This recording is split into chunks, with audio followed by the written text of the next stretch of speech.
Good. Welcome, everybody. We are live.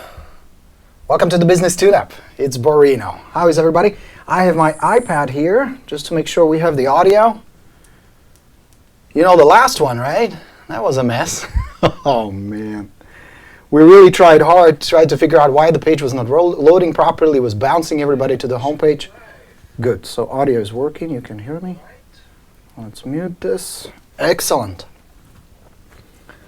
So I apologize. It took us, I don't know, 20 minutes to figure it out. We still couldn't figure it out, so then we just kind of gave up and figured we got to do this again. So thanks for being here live. This time it looks like everything is working, right? You guys can see me. Double check. Let me just turn off this audio here. Good. So how are you guys? Happy Saturday. This is live Borino, first business tune-up of 2014. It's great to have you. I'm really excited. We have tons to go over. I have some emails I want to share with you, some questions that came over the last couple of weeks that were posted on our Facebook page. Oh, I thought I muted it. Okay, now it's muted. So we're going to cover some of your emails. You can call in live. As a matter of fact, let me show you the number. Here is the number. You dial 805-399-1200. The code for this teleconference is 143153#. And then you're going to hit *6. Once you put *6 in there, it's going to pop on my screen that you are in the Q&A mode, you are in the queue, you want to chat with me, we're going to chat live. Now, before you dial in, and for those of you guys who are already online and are waiting, hit *6. If you have a specific question, an objection, or something in particular that you want to talk about, let's talk about it right now. The number is on your screen. Hit *6 and it's going to put you in the queue. So here's what I wanted to warn you about. There is a slight delay between the video that you're watching on the page and the audio you're going to hear over the phone, because it takes us a little time to feed the video and audio feed to YouTube servers and then YouTube broadcasting it to you. So there's about a minute delay. So don't get confused and don't get, it's kind of confusing, it's kind of crazy. So what I would like you to do is when I put you in the queue, just hit mute on your computer so this way you hear the live feed. All right, and somebody's already in the queue. That's awesome. Let me get to it real quick. What I normally start with is talk about what I'm reading. Some good books. Last time we get kind of interrupted, so it was shit. We're going to start it over again. Let me show you this really good book. It's called Untethered Soul by Michael Singer. Check this out. Untethered Soul by Michael Singer. It is not real estate specific. It doesn't really have anything to do with real estate, and it has everything to do with real estate. Endorsed by nobody else than Deepak Chopra. Really good read. I'm about 3/4 done, and you can tell it's a good book if I highlight almost the entire page. That's my habit. You know, normally I do this on Kindle, but this one I got as a gift from my lovely Roseanne. Happy birthday, Roseanne, by the way. Our lovely and talented Roseanne Rubin had a birthday yesterday, so happy birthday if you're watching, Roseanne. So anyway, check out a lot of notes. It's a really good book, The Untethered Soul. And it deals with issues that we all run into. Self-doubt, worries, stress, a situation that occurs, let's say an expired listings, choose your ass out. They're really nasty to you, they're really angry, and you can't just shake it off. You can't get rid of that feeling. So what do? This book gives you some very practical, on surface quite simple, and yet very profound methods and tools to get that balance back in a life. We all have that little chatty voice, you know, that voice in your head. Yeah, that one that just said, which voice? I don't know what you're talking about, Borino. So that voice, how to get rid of it, or you will never get rid of it, but how to make them part of your team, how to make it being on your side, not be antagonistic, not push you in the direction of stress and worries and negative emotions. So really, really, really good read. I haven't read a book this good in a really long time. It is for a specific audience. You must be into this self-improvement mode. You must be willing to make some changes, the way you look at things, the way you process information, the way you think, and how those thoughts and images trigger certain emotions. Really good book. Highly recommended. Michael Singer, pick it up on Amazon, few bucks. Definitely worth a read. All right, and with that, your Coach Borino here. Good to have you. Welcome to the first tune-up of 2014. My goal today is for you to have a really kick-ass year. So we're here today to talk about questions, to talk about strategies, to talk about tools, to address issues you're dealing with. I'm going to share with you what I know. I'm going to share with you what works. We're going to spend about an hour and a half together on this live call. If you have any questions, let me show you the number. This is the number you're going to dial. It's going to put you in the queue, and we get to chat. I also have a couple of emails that I want to share with you. All right. Looks like we got a first caller. Hey, it's Borino. Let me turn this on. And you should be live with us. Who is this? Is this Mohammed? Hey, Mohammed, can you hear me? Happy New Year. Happy New Year to you, sir. How are you? Fantastic, fantastic. My question here, Borino, is how do you approach a for sale by owner? He was expired not long ago. Okay, so you have an expired listing. It was a property that was listed for sale. The property expired, and now he's going for sale by owner, right? Correct. So how do you approach them? Correct. Really good question, Mohammed. Right. You will notice that certain sellers will go for sale by owner because they feel like, well, if my agent pulled this off, I can do a better job. That means he got really, or she, is it a male or a female? A couple. Is it a man or is it a couple? A couple and his wife. Oh, it's a couple. So they feel like, man, we can do better than this.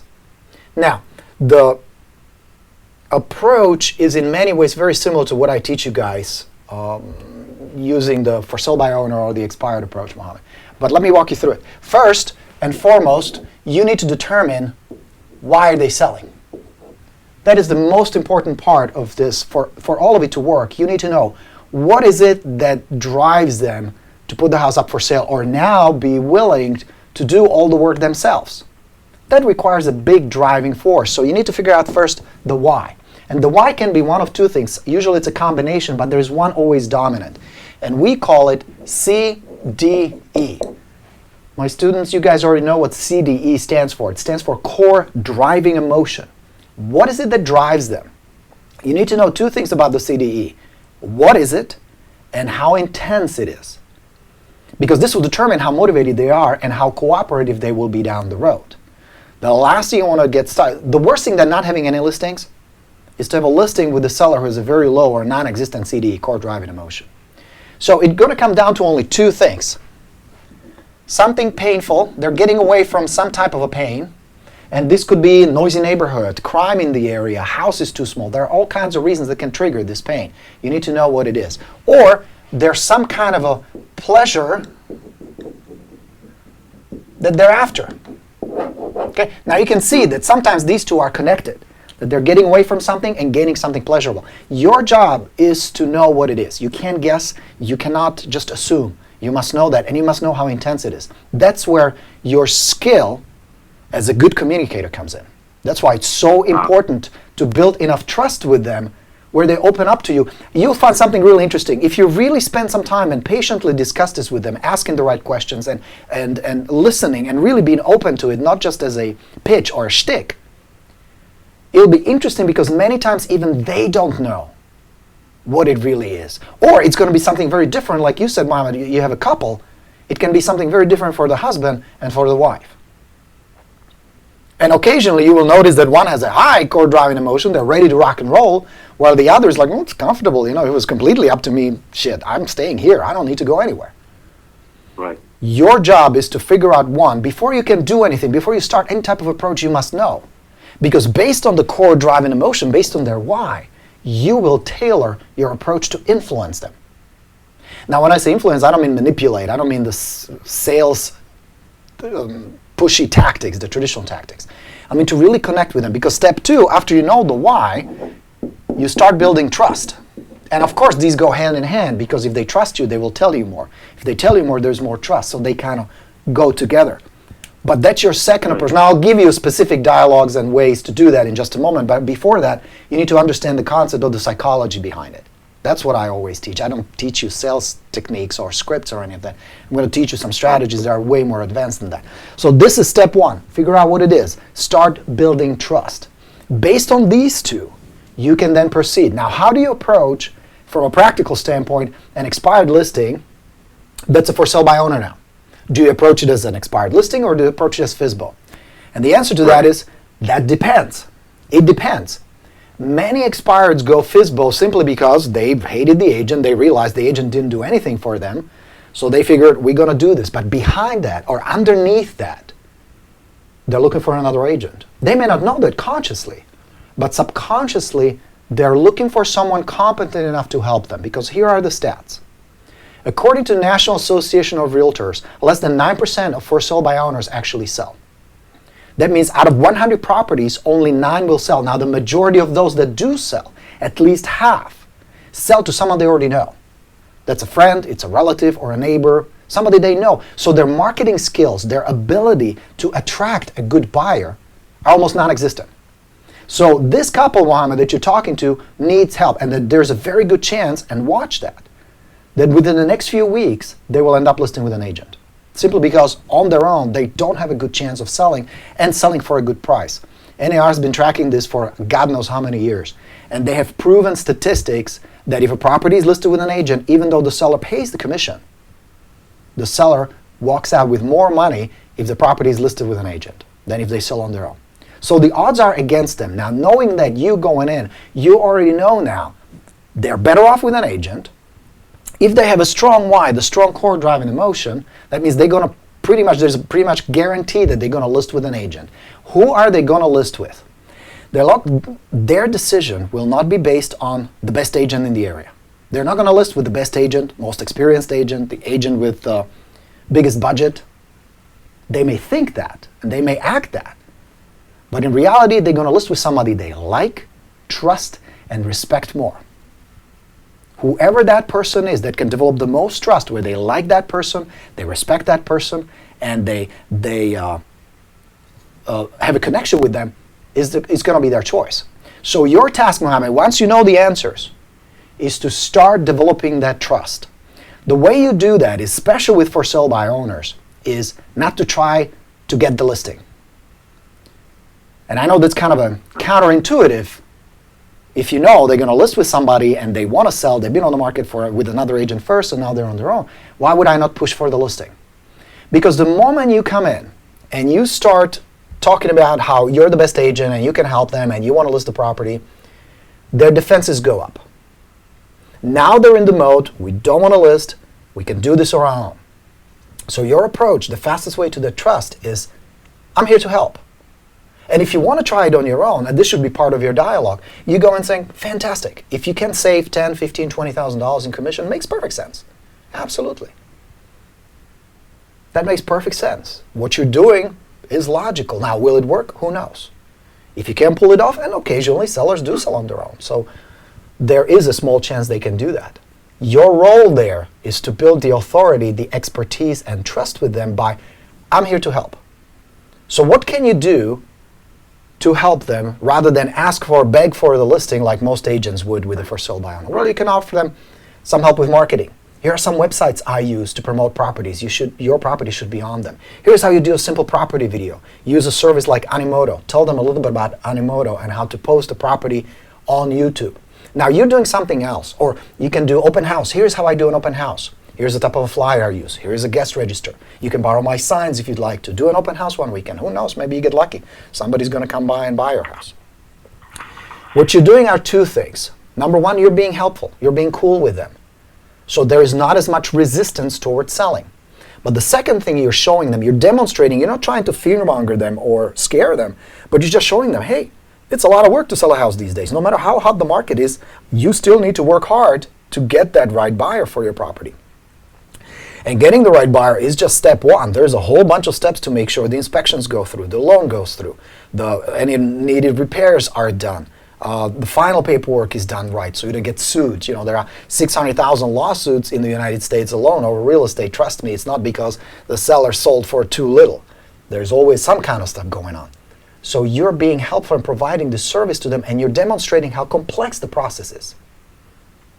What they have to realize at the end, that if it was that simple and easy to sell a property on your own, there wouldn't be no real estate agents. There would be no need for you and I. You know what I mean?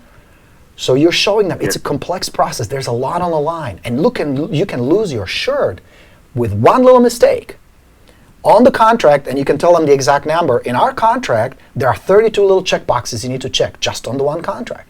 One little checkbox, one little mistake can cost you dearly, so just be careful. You're helpful. You're giving them good, solid advice, but you're also showing them that it is not that easy. They're kind of in a dreamland. And especially if they've been on the market for like 3-4 weeks now. How long has the FSBO been on the market, Mohammed? Not long. Okay. And, when I visited him actually a couple of days ago, he showed the good signs were, like you just said, he's looking for an agent. He asked how much you charge for commission. Yeah. You know, That's a really good sign. The moment they start asking you questions about price and what do you do? Do you do open houses? How much do you charge? Right. Those are always good. Those are IOIs, indicator of interest. That's really good. That means they're considering you. And not just you, but they're considering listing. So you're in the running. That's very, very good. Here's how you handle it. This goes not just for FSBOs, but any type of a seller prospect you're talking to. The moment these questions come up, you support it, you encourage them, you say things like, that's a fantastic question, John. I'm really glad you brought that up. Why don't we do this? And then you offer the benefit. You never ever discuss price, commission, details on your marketing, any of that before you sit down on a listing appointment. So here's how you segue to the listing appointment. Let's role play real quick, Mohammed. Let's pretend you're the for sale by owner, okay? Okay. Let's do a quick role play. So you're interested in price, you're interested in commission, there is some kind of rapport, we've been talking for a while, I've been kind of helpful, so this is not our first conversation, there has been some trust already established, okay? Okay. Mohammed, bringing up the price, really good question. It's super important. I know you guys care very much how much cash you're going to put in your pocket after it's all done, and I understand that. Getting the highest price is probably number one priority, am I right? Right. Right. Okay, so let's do this. I have something I want to make a suggestion. Why don't we get together for maybe 20, 30 minutes tomorrow in my office? And I will show you exactly how long would it take to sell your property, realistically. How much time would it take to get it closed after we have the right buyer locked in? And how much cash you're going to put in your pocket after it's all done? Then I'll show you what I do to get properties sold for the most money possible. And then you decide. Maybe we like each other, maybe we get along, maybe we decide to work together, maybe not. It doesn't matter. I'm not there to pressure you. This is not about you being forced to list with me. It is about getting the right answers, because once you have these answers, once you have all the information in your hands, it's much easier to make decisions. Does that make sense? It does, Borino, but that's what the last agent did. He tried to sell it, it expired, and now, I think I'm going to give it a little bit of time. And you should. You should. Yeah. You're going to run into one pretty big problem. Have you ever heard the term stale listing? Yes. Yeah? Do you know what that means? Not really. Okay, here's what it means. A term stale listing. A property hits the market. The most qualified, the best buyers, those that work with agents that are ready to go, they have the money, they have the credit, they have the cash, they're good to go. They scan the market daily. Those people that go on Craigslist, then they go on Realtor.com and Zillow, and they talk to their agent twice a day because they're excited about buying a house. So they scope the market constantly, and they wait for the perfect house to hit the market. Those are the people that come first. They come to see your house, they're excited about it, so the best activity we're going to get is right at the beginning. Now that window, after a few weeks, starts closing until we reach a point where all those good buyers already knew about your property, or didn't know, in your case, it wasn't marketed properly. And now you're going to get stuck with people who say, wait a second, Mohammed's property's been on the market for a couple of months now. Maybe I'm going to get a good deal. Maybe I can negotiate. Maybe I'm going to get a steal. You know what I mean? You're going to start dealing with different quality buyers because they have different motives. Or you're going to work with buyers who say, well, maybe they're getting a little desperate. I'm not that qualified. I'm going to need help with closing costs or help with down payment. But since these people have been trying to sell for a couple of months, maybe I can get a deal. So your chances of getting a property sold for a really good price are at the beginning. Now, the longer you wait, the less of a chance you have. Can it still happen? Obviously it can, and sometimes it does. But the chances of it are coming down with every day.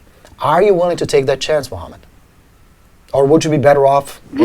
I'll probably give it some time, but there's actually my cousin, and not too far from us here. Yeah. They sold their house actually by themselves. It took him about 45 days to sell it. And you can do it, and there is a chance you may do it. Who knows? Now, here's what I would do at this point. I would start questioning their desire to move. And if it's solid, I would just keep in touch. Because there comes a point you don't really want to push, because the harder you push, the more of a defense they put up. You know what I mean? And there is no magic Right. script that would all of a sudden say, oh my God, you are so right, where do we sign? What I'm hearing you say, Mohammed, is there is not enough trust between us yet, and that's okay. With for sale by owners, it may take a couple months. Usually the window is between 40 and 60 days. Now, of course, this varies from area to area. It depends where you are. It depends on a particular seller, how patient they are, how much time they have, how bad do they want to move. There are all kinds of factors that will determine it. But you're going to see that Right. after about day 45 to day 60, they're pretty sick and tired of it. Plus, they realize we don't have a good chance of getting this done.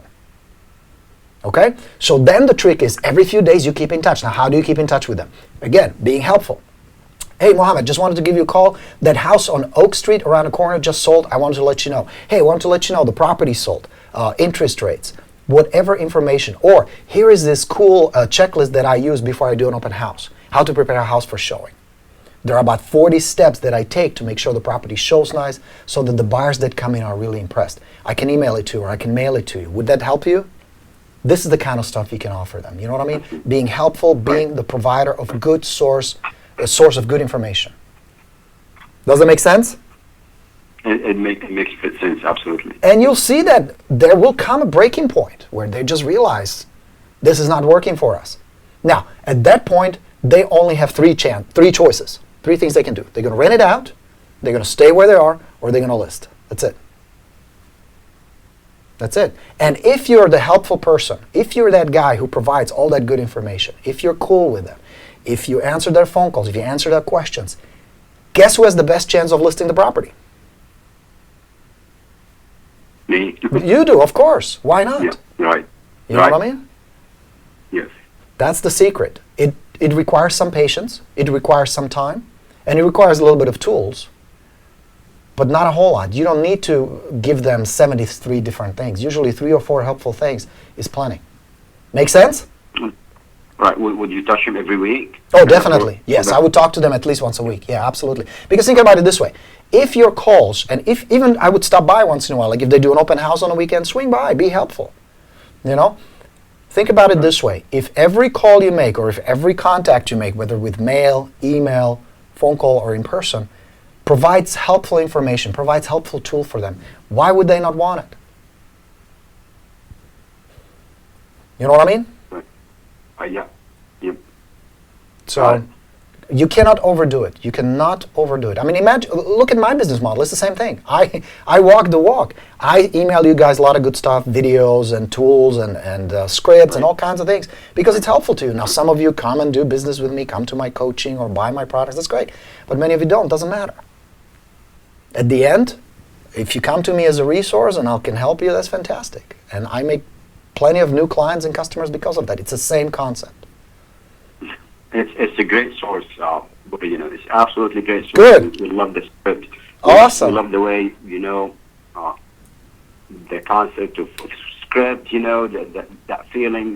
We love your teaching. It's awesome. Thank you. I very much appreciate it. Thank you.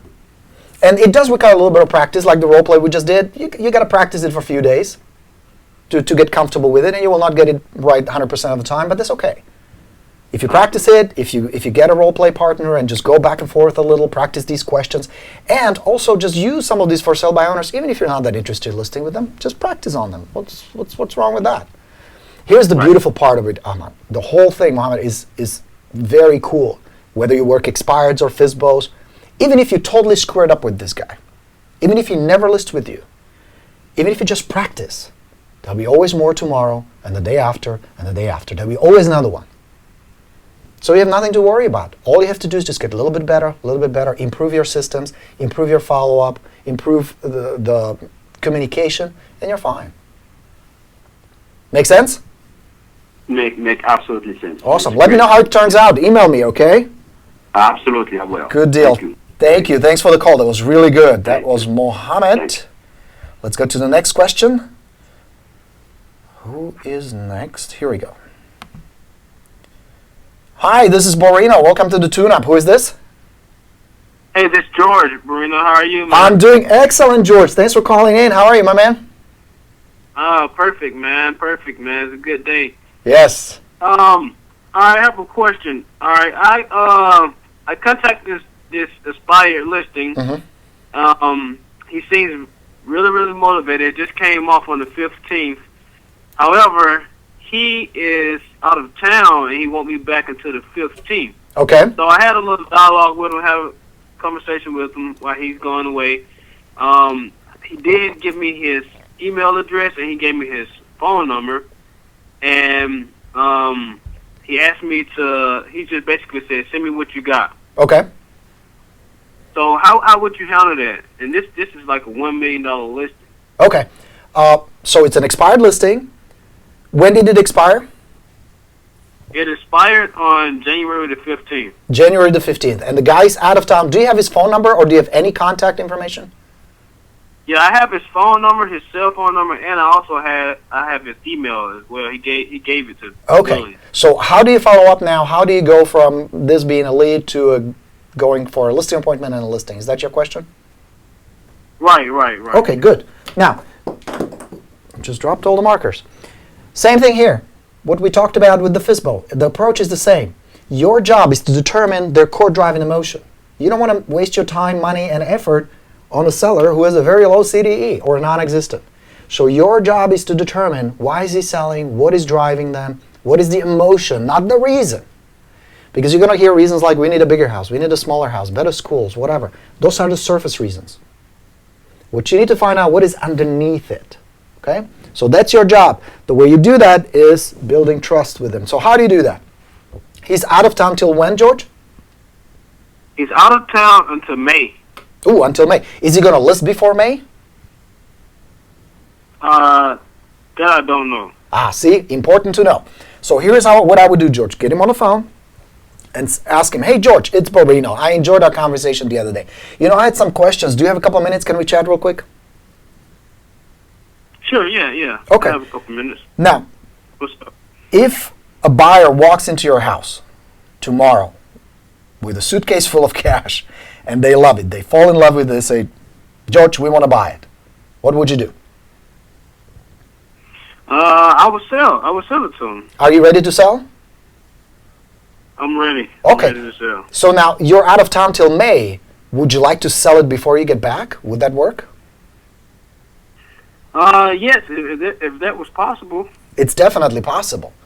I mean, the house on Oak Street. The only thing I don't know where, if I want to move out of state or if I'm going to stay here. I see. Yet. Is it something you want to figure out now or you want to wait? Because the reason I'm asking is some of my listing I sell within the next day, couple days. Do I promise it will happen every time? Of course not. But it's possible. I don't want to create a problem for you. What if we sell it too soon, too fast? What are you going to do? That's a good question. I guess I need to be figuring it out now. Yeah, I think you should. Because if you list with an aggressive agent like me and we get the ball rolling, that's going to be hard to stop once we have the buyers lined up who fall in love with the house and are ready to buy. Does that make sense? Right. Yeah, that makes sense. Yeah, definitely. Okay. So what do you want to do next? Do you want to get started? Do you want me to find that perfect buyer for it so you can be on your way? Yeah, but the only thing is, what is it that you do? Like, how do I know that, putting you up to work for me is going to be a good decision for me? Of course. You don't want to get burned twice. You got burned by a bad agent already, am I right? Yeah, absolutely. That makes sense. Well, why don't we do this, George? Why don't we get together virtually now? You're out of state now? Where are you? I'm in California. You're in California. Where's the house? Georgia. Oh, the house is in Georgia. Okay. So why don't we get together for a teleconference, and I'll prepare all the information for you. I will mail it to you first so you and I can go over it together. And I will show you how long would it take to get the property sold realistically for a good price. How much cash you're going to put in your pocket after we're done, and what am I going to do? Because you don't want to get burned again, I'm going to walk you through it. What are the steps I normally take to attract the right buyer or the right agent with the perfect buyer? Would that help you? Yeah, absolutely. Good. And at the end, we'll make a decision. Maybe we like each other, maybe we don't. Maybe we want to work together, maybe not. But at least now you know where you stand. Now you know what it takes to get the property sold, how much it's going to sell for, and how long would it take. Fair? That's pretty fair, yeah. Okay, good. So let me drop it in the mail for you, and then I'll call you. Let's make an appointment for Tuesday at 4:40. Would that work for you? Tuesday at 4:40. I don't know. I have to take a look to see what I have going on. Okay. Check your schedule. If that doesn't work, let me know. Call me back. I'll drop everything in the mail. I'll have my assistant prepare it. You should have it within the next couple of days. All right? All right. Sounds cool. Good. Nice chatting with you. That's it. Don't overthink it, George. What you need to know, again, is what is their core driving emotion? What is driving them? Why do they want to get rid of that property? And how bad do they want it?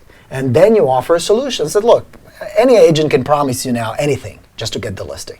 But that's not what you want. You want to get it sold, you want to get a good price for it, and least amount of hassle. We'll talk about it. You can ask any question you want. You're going to get all the materials in the mail. We'll go over it, and then we'll make a decision. Maybe we'll work together, maybe we won't. That's an important statement, George. And I don't mean it as a phrase. This is not a script. This is my general attitude. I'm a high-status agent. I'm busy. I only list properties I know I can sell. I only work with cool sellers. If a seller is an asshole, if they're a jerk, if they're difficult to work with, not going to be my client. I don't want to put up with it. I don't need the stress. Okay? All right. Yeah? So do you know what to do? Yeah, basically, find out the core driving emotion, what's driving them, and find out if they're really motivated to sell. Yes. And find out if he wants to sell before he gets back. Exactly. Is he motivated enough to sell before he returns? Yeah. Is it beneficial to him to have a house sit vacant there for the next 5 months? My guess is no, but you need to know. You can't assume. You need to know what the status is. And just asking these engaging questions.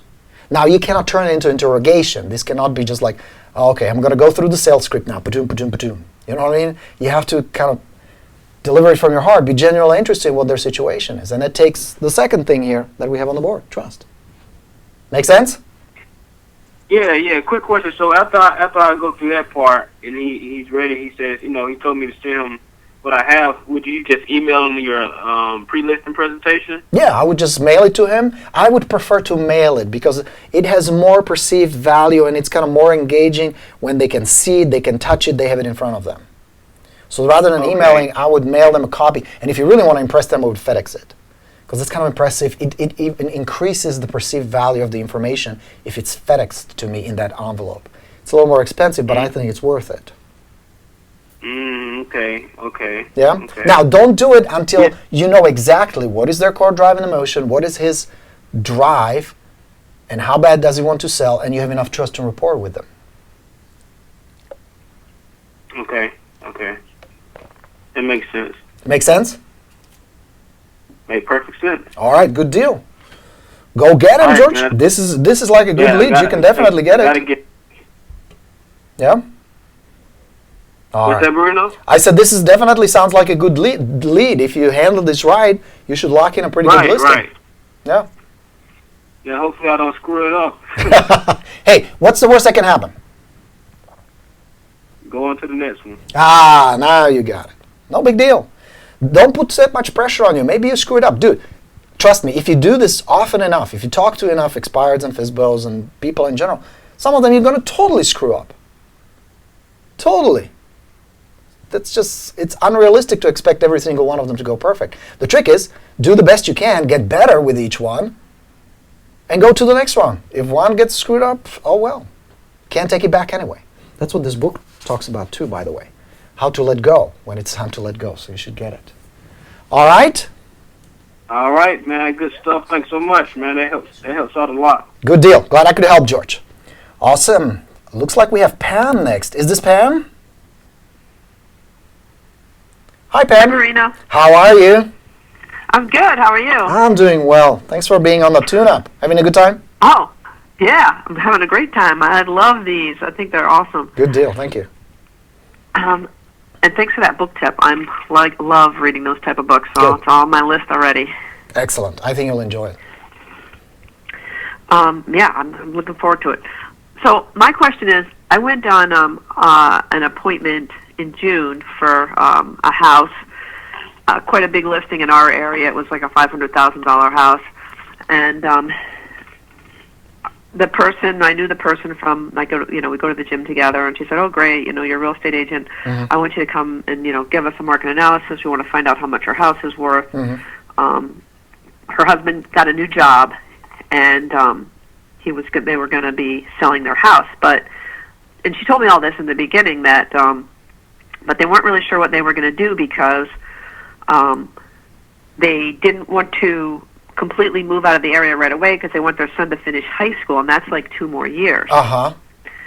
So anyway, at the time I just took that kind of as, all right, I didn't really ask them questions. She just kind of divulged all this information, and I said, okay. Not at the time. I didn't even have our listing presentation, but I did a market analysis, and I figured, well, I'll go give them a market analysis. They're kind of fishing to see what their house is worth because they don't have an idea. And but she did tell me she was calling in 3 other agents, so I went in and I just gave them a market analysis. I didn't give them any kind of presentation. I just went over the information. I didn't take a ton of time. I also had an idea of, based on talking to her, that I kind of thought I knew what she wanted for her house, which I was already knowing was too much. So I gave her the market analysis. You're kidding? Seller wanted too much for their house? That's outrageous. Yeah, they were going to want like 600, and I was coming up being generous that it was like a 530 house. So anyway, I gave them that information, and I really kind of thought, based on what she had already told me, that they weren't super serious. And anyway, they ended up listing it with another agent. They did list it with another agent right after they interviewed the 3 for 600. And it sat on the market all that time. They hardly had any showings. I mean, I know that, and it's expired now. But the other thing was that she came to me after she gave the listing to somebody else. She came to me and she said, I don't know if you do this, but do you do rentals? And I looked at her and I was like, yeah, well, what's going on? And she said, well, we might want to rent something when we sell our house. And she's thinking she's going to sell her house, so because we have to stay in the area, so we might want to rent something. So it's kind of like the old, I didn't give you my listing, but I'm going to throw you this like little dog bone of a rental. And I just said, well, yeah, I might be able to help you with that. I mean, I didn't like jump at it or anything. And then they're talking about, well, maybe we'll buy something smaller. Like they really have no idea what they want to do. So the whole thing is now their house is an expired listing. And I kind of don't want to call her because I don't think they really know what they want to do, but I want to have an opportunity to get this listing when they really are ready. So I don't really know what to do with this. Okay, that's a really good question, Pam. Here is what I would do. And notice how this nicely wraps around the theme we've been talking about all day. They need to get clarity on what is their core driving emotion. What is the pain and what is the pleasure? And in this case, Pam, you need to know just as much as they need to know. And based on the conversations you've had with them and based on the actions they've taken, the core driving emotion is very low. It's not that big of a deal. Because one of the questions you can ask them is, what is the seller's name? Let's make up a name. Or let you be the seller, okay? Okay. Okay, so one of the questions I would ask, well, Pam, let me ask you. If you close your eyes for a second and think about the future, where do you guys see yourself 6 months from now? If anything is possible. That's a good question because we know that the Princeton area is really expensive, and so we can't really see ourselves getting much of a house there. Okay. And we know that we want Joe to finish high school here, and he's still got 2 more years. Okay. So we really don't know. Okay. We are not sure because we're not even sure that this job that he has is going to work out. I mean, he's only been working at this job for 6 months. Yeah. Well, it sounds to me, Pam, that there's a lot of uncertainty that's going on right now. Am I right? Yeah, you are right. Because here is what I see. Let's say you and I decide to work together. We click. I go to work and I find an agent tomorrow. I'm going to find a buyer tomorrow. Somebody walks through your house. They fall in love with it. They're ready to buy. What will you do? Well, if we got the amount of money that we want, we would sell we're not going to give our house away. Sure. That'd be crazy. So if we could get, I know last time you came, you said 535, but we had it on the market for 599, and well, that probably is a little bit high. So we'd probably we'd put it on the market for 575 because that's what we think it's worth. Pam, I'm going to talk to you as a friend, not as your advisor and your counselor. Okay, so what you're going to hear right now is not going to be pretty, but it has to be said. Even though it means you will probably not list with me, and I probably will not take your listing, but I'd rather stay friends and be honest with you than just tell you something you want to hear. Here's the truth. You ready? You and I have no control over the price of your house. How much you want for it, how much you need for it, how much would you like to get for it, how much do you think it's worth? None of that, unfortunately, matters. I wish it did. I wish there was a magic button I could push and get you the number that would work for you. But unfortunately, real estate market doesn't work that way. You and I will never be able to determine what it's going to sell for. The only choice you have right now, are you willing to sell it for what a buyer, qualified, good buyer, we're not talking speculators and some tire kickers, but somebody nice, who will fall in love with the way you did, who will appreciate it the way you have, who will enjoy the neighborhood the way you have. What is the most they're willing to pay is the only price you can sell it for. And then, of course, on top of it, the bank needs to approve it. They need to appraise it. Now, I can tell you what that number is going to be. I can tell you what a buyer is willing to pay and what a bank is willing to lend. The only decision you have to make is that enough to get you somewhere else?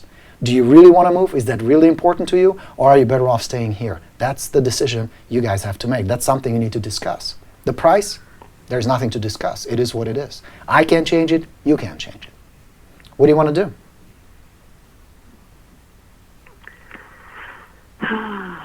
Well, I don't know. I'm going to have to talk to my husband. Sure. Sure. And have I to mean, figure this if you out. guys want to come to my office, we can discuss it in detail. I can give you some more background on how the numbers work and how we can put the most money in your pocket and how long would it take to sell. Those may be good, helpful answers to help you make the right decision. Would that help? If you knew... I think it might. I think it might help. I know you told us last time, and maybe your price was more realistic than, but it was just way less than we wanted to take. Especially since we don't have to move. Sure. Right. And if you don't right have to now. move, then don't. You know what I mean? If it's not worth the hassle. Now, the Yeah. problem you're going to run into, there are agents out there, and you've encountered some of them, who will give you any price just to get the listing. But I don't think that's fair to you guys. Yeah. Okay. Makes well, sense? Thank you. I appreciate your honesty, Borino. Well, of course. I'm here to help. And that's it, Pam. That's all you can do, is just be honest with them. Tell them the truth. I mean, what do you have to lose at this point? The thing is, I kind of like what I always tell the truth, like, but in a more, like, what happens to me is, and at that time, like, as soon as I know that their motivation is low, I already have the, like, I don't care attitude. So, Sure. But I don't get into, like, a big dialogue with them. Like, you do it so well. You have all these. I just have to listen to you more. Well, you might like to hear, and this is not a pitch or anything, but in February, I'm doing a training about nothing but dialogues. I'm going to take a small group of you guys, and once a week, we're going to get on the phone for an hour and a half and do nothing but role plays. And then for the That rest would of be the week, awesome. you're going to have a partner, and you're going to do the same thing every single day for half an hour. Do you think that after 30 days you're going to get better at this? Yeah. No question about it. But just like you say, I make it sound easy. And you're right, it's fairly easy for me. But why? Because I've done it hundreds of times. Because I practiced the living daylights out of it. So no matter what you say or ask, I'm prepared. Not that I have a memorized script. That would be impossible, and it would sound kind of corny and salesy. Yeah. But because of the practice, I'm able to do that. And you can too, by the way. There is no secret behind it. It's just a matter of Yeah. going over it over and over. Now, what it comes down to is this, Pam, and this will help you a lot. Just like you said, there comes a point where I just don't give a shit anymore. If they list with me, they're great. But if they don't, I'm not going to lose sleep over it. There are plenty others. You have a high-status agent mentality, where you know there's plenty of business out there, there are plenty of nice people out there, and trust me, the last thing you want is a non-motivated, difficult seller. Because they're a pain in the ass. Right. You know that. You've had clients like that. We all have.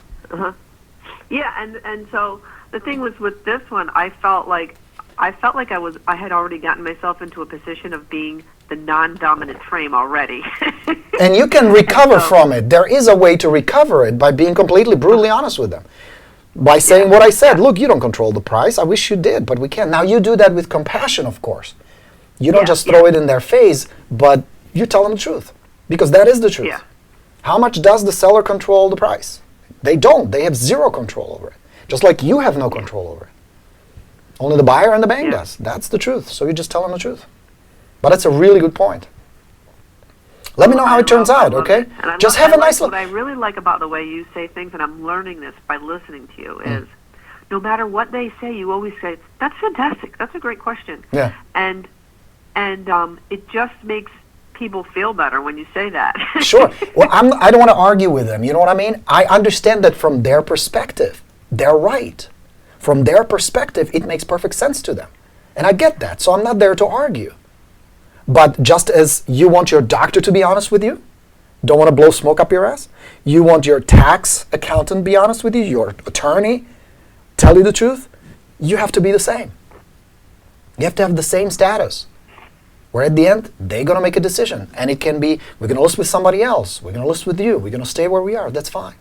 It's perfectly all right. I will do the best I can to get that listing if I can help them and if I want it. But beyond that, I really don't care. Make sense? Yep, makes perfect sense. All right. Go get him, Pam. You're going to you. rock it. You are mentally in the right place. Now it's just a matter of practicing enough to be comfortable in these conversations where you're not attached to the outcome. Yeah. Yeah? Yep, All perfect. right. Thanks for the call, Pam. Really appreciate it. Thanks. All right, bye. All right, bye. That was Rockstar Lovely Pam. She's going to get that listing. I have a feeling it's going to work out. Here's the number, you guys, if you want to call. It's on your screen, 805-399-1200. The code for this call is 143153. Then you have to have the pound. And if you have a question, you're online, you call, hit *6 on your phone. That's going to put you in the queue. And just like with Pam and George and everybody else, we can chat. Now, while you're lining up for the calls, there is an email I wanted to share with you. Let me pull it up real quick. It is right here. The first one is from James. James posted this a while back on our Facebook private page, and I wanted to address it because it makes a really, really good point here. Hardworking guy from New York, works his butt off, lists a property, gets a buyer, double ends the deal, and now he's working with a difficult seller. So check out what he posted. Talk about a greedy seller. I have a seller that will not accept a great offer close to asking price because I'm double ending the deal. He says it's the principle because I've only had the listing for a couple of weeks. I've been offered to reduce the commission to 4.5% and he still will not do it. You ever had that? Get stuck with a seller who is pain in the ass, you do the work, you get a good buyer, you get it fairly quickly, and all of a sudden you're the bad guy. Happens to all of us, right? So what do? So I did some notes. I know we started on this on our last call, but I didn't get through the whole thing. So let me just give you some points. Number one, prepare before the listing. Next questioner. Oh, good to know. I'll be with you in just a second. So prepare before the listing. You got to get ready before the listing. That means you're setting your status and your first impression at the beginning of the relationship with the seller.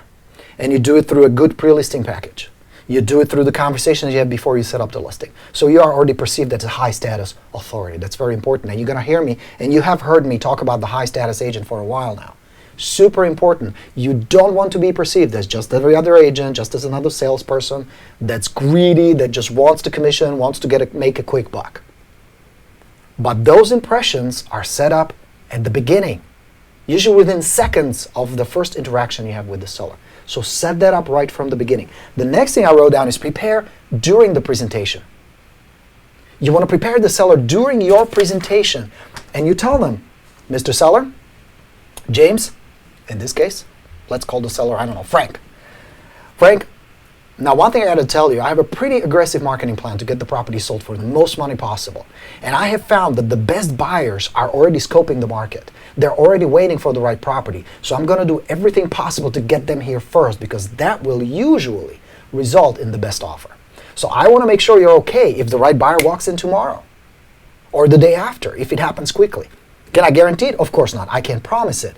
But it is in our best interest, in your best interest, to get a good buyer here as quickly as possible. Not only because it's less of a hassle, you don't keep the house clean, make the beds every day and all that. We don't have to hassle with open houses, any of that. But the best buyers are usually ready right at the beginning. So I just want to make sure you don't freak out if somebody walks in tomorrow and they're ready to buy, okay? So you set it up, you prepare them. Especially if you do get a lot of activity, which you should. On a good listing, you should get a lot of action at the beginning, right? That should be part of your arsenal, is attract the right agents and the right buyers from the get-go. So you prepare them, you set it up at the beginning. The next thing I wrote down here is You explain to them, like we role played, time is against us.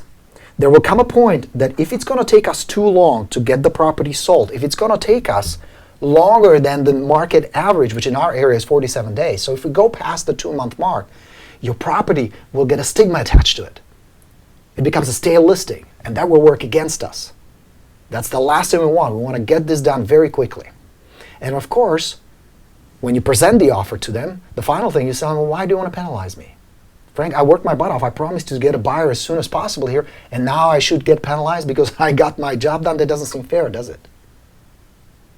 So be okay to bring it up. Be okay to bring it in a conversation. Still as a high status, high authority, not a low status, needy agent, but authority with confidence.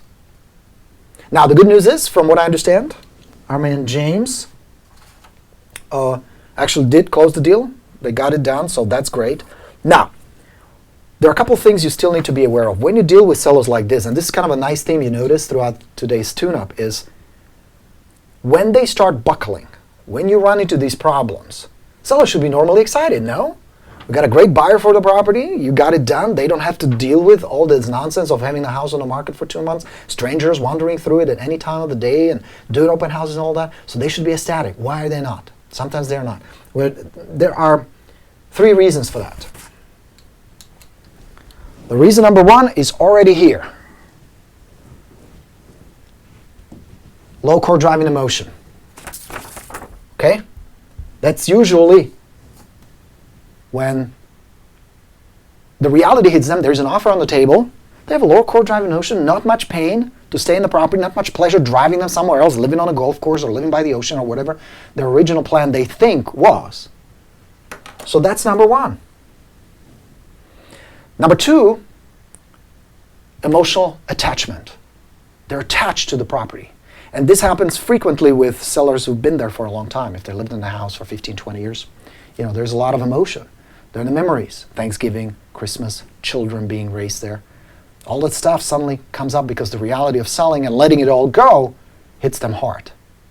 Now, instead of telling you, Borino, we're experiencing this emotional turmoil because we're attached to the property, they don't even know what the hell is going on, why they suddenly feel the weird way they feel.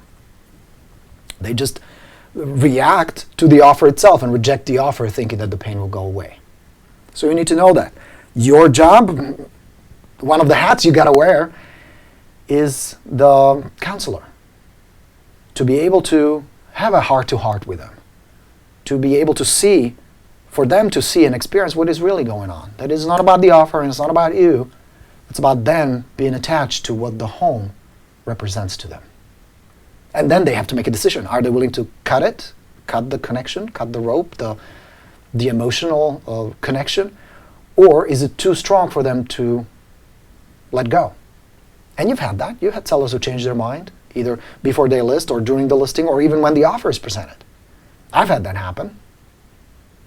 I had an old lady, Whittier, California, lovely little home, and she was crying. It was so emotional for her because 35 years of her life was in that house. So you need to be sensitive to it and you need to know it. Okay? And the last thing I have here, it could be ignorance.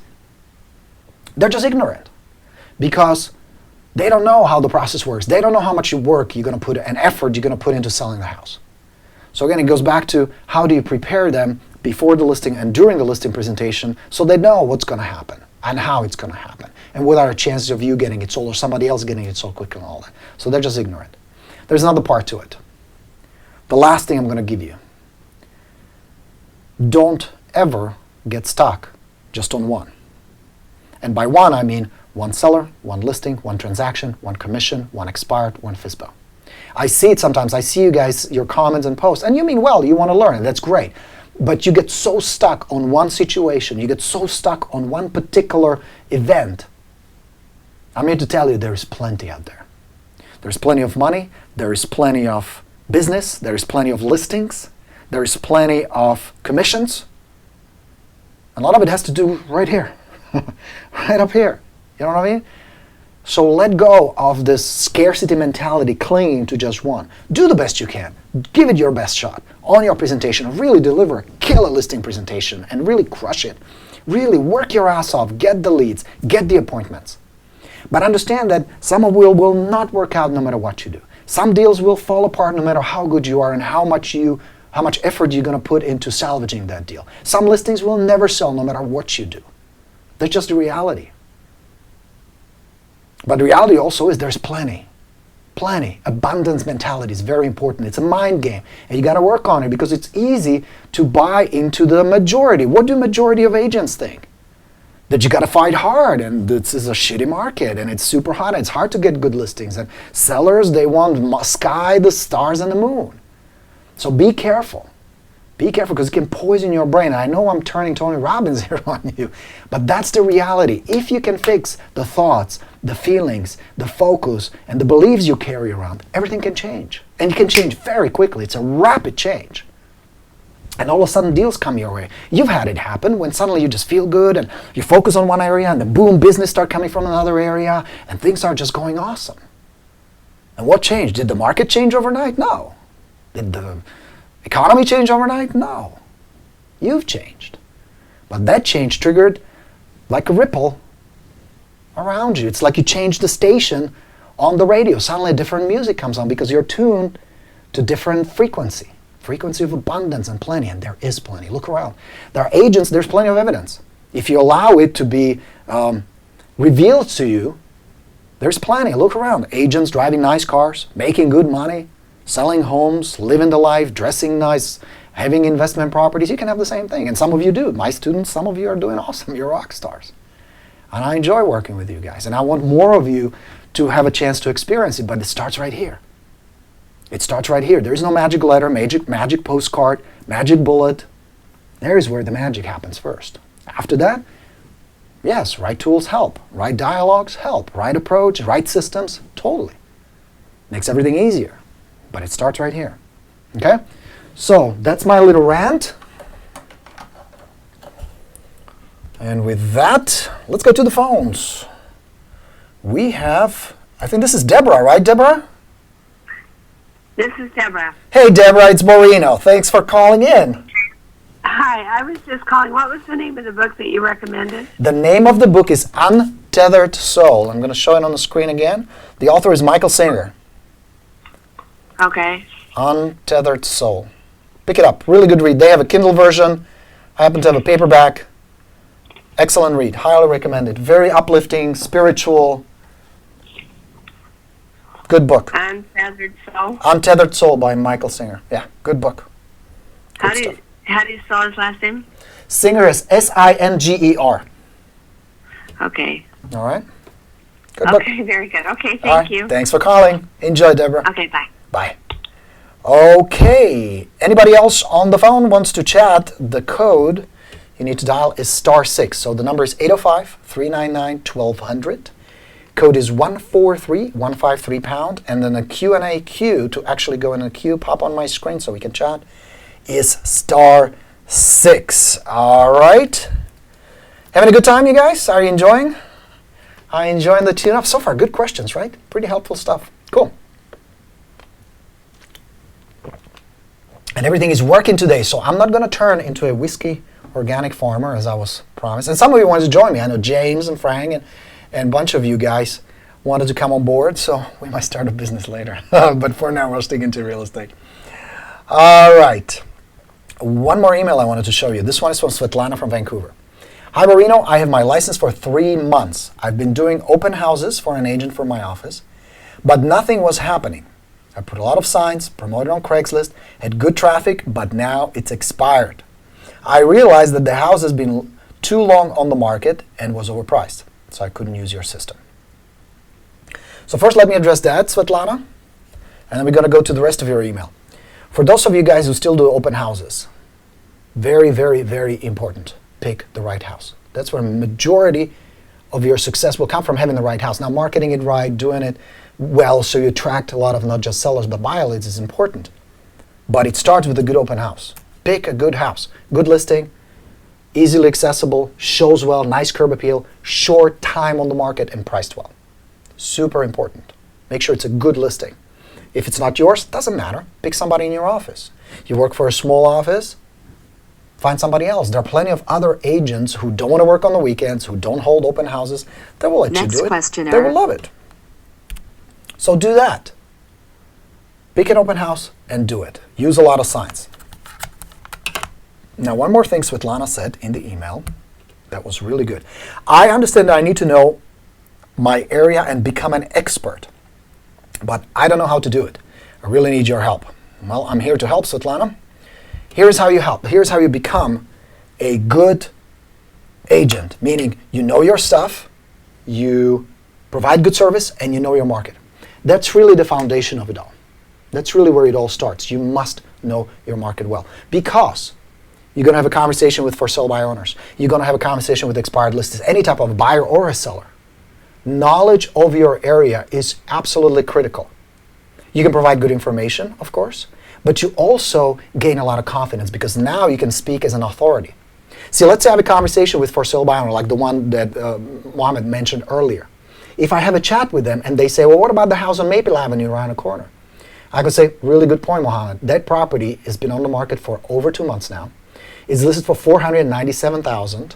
It is a split level 4-bedroom, 3-bath with a really nice enclosed patio in the back. The yard is lovely. Carpet needs to be replaced. Other than that, it's a pretty nice property. What did I just communicate? First, I gave good information, so I've been helpful. But second, I established I know my market. I am an authority. I'm an expert. Super important. So how do you get there? It's really actually not that hard. Should take you probably a month or two.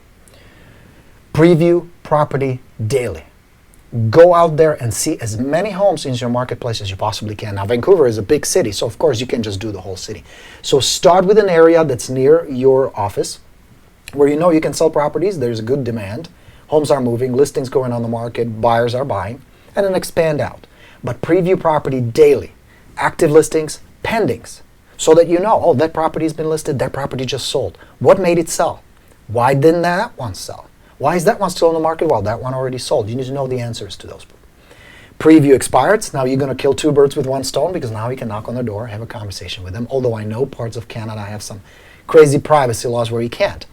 But you can also see the difference. Why is it that that property sold and that one never sold? What makes the difference? Location maybe, price of course, that's usually one of the biggest reasons. But it could be something else. You need to know what it is. So study the market, study what's selling. Are the condos hot right now? Single family homes, and if it's single family homes, what types, what areas, what features, school district, what impacts the value of a house? You need to know all that. If you study this for the next 30 to 60 days, you will get better. You will become an authority. Now, some of the confidence and all that will come from experience. There is no way around it. But you can accelerate it if you hang out with the right agents and see what they do. Go see properties daily and study the market daily. That will make you a better expert. All right?